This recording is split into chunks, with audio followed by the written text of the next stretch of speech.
biggest and common na practice ng mga nagsisimula na hindi mo dapat gawin? Uy, networking. Legit ba yan? Baka scam. Nabiktima ka na ba? May nag-invite na ba sa'yo? Nag-invest? Nag-register? Open-minded ka ba? Bago ka mag-quit sa trabaho, tara, magkakape. Sama ka sa amin. May birthday party. Hindi to scam, promise. Gusto mo ng part-time job? May pangarap ka ba? Sawang-sawa ka na ba sa hirap? Wait, bago ka mag-scroll at bago mo i-skip tong video, panoorin mo muna. At sa dulo guys, malalaman mo ano ba yung biggest and common na practice ng mga nagsisimula na hindi mo dapat gawin. And what's up? Hi! So, hindi ko lang parang sisimulan to eh. Tatry natin yung ginagawa namin from the first day hanggang sa ma-reach ko po yung aking 1 million pesos. Hindi ko alam kung gaano kabilis, hindi ko alam kung gaano katagal, pero samahan niyo po ako because this is my first day.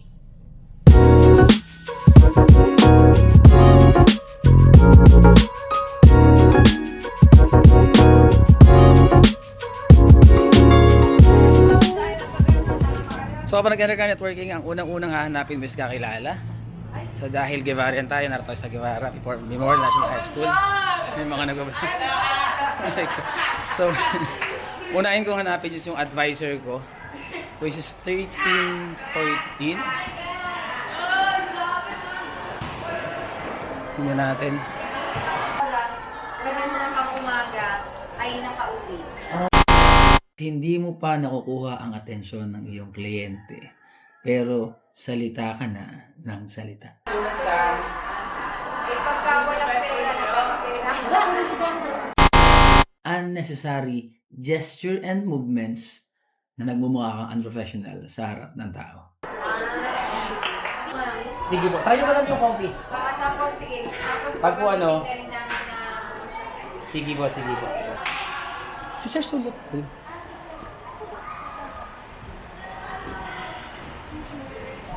Hi sir, good afternoon po.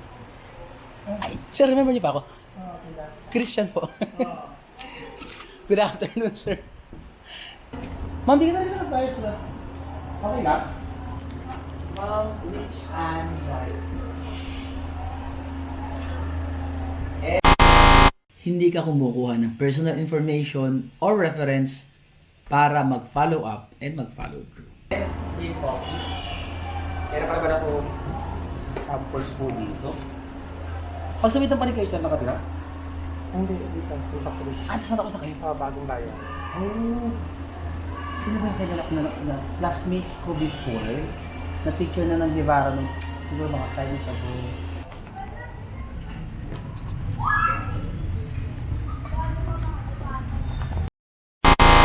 Wala kang hawak na products or brochures about sa company mo. Ang hawak mo? Cellphone.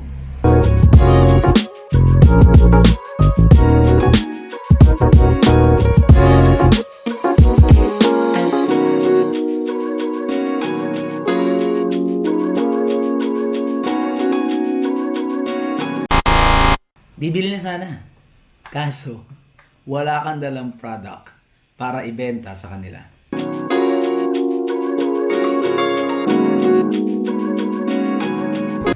Speaking of teachers, hindi naman, lagi silang busy.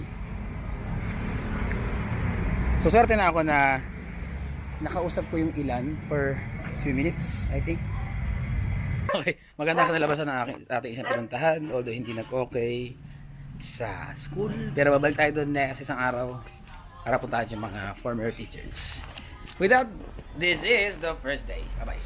So yan guys, mission accomplished. Maganda ang ating may aso ah. Bye.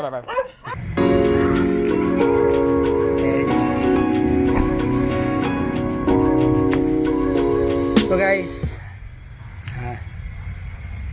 yung first day is hindi ganun ka-productive tulad ng iniisip ng iba. So kung halimbawa, susubukan mo ang networking as parang kapalit sa iyong employment, medyo hindi ko siya may recommend kasi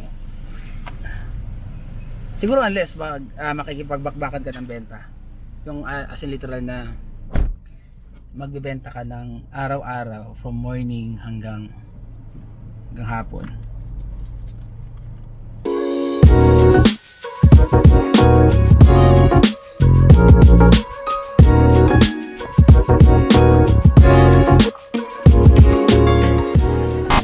At syempre, ang number one sa mga pagkakamali na nagagawa ng beginner or ng mga nagsisimula sa networking, nagsisimula sila late na. And yan ang ilan sa mga biggest fault or mistake ng mga nagsisimula sa network marketing. Siguro from time to time, yung mga daily, dahil alam naman natin na repetition is the key.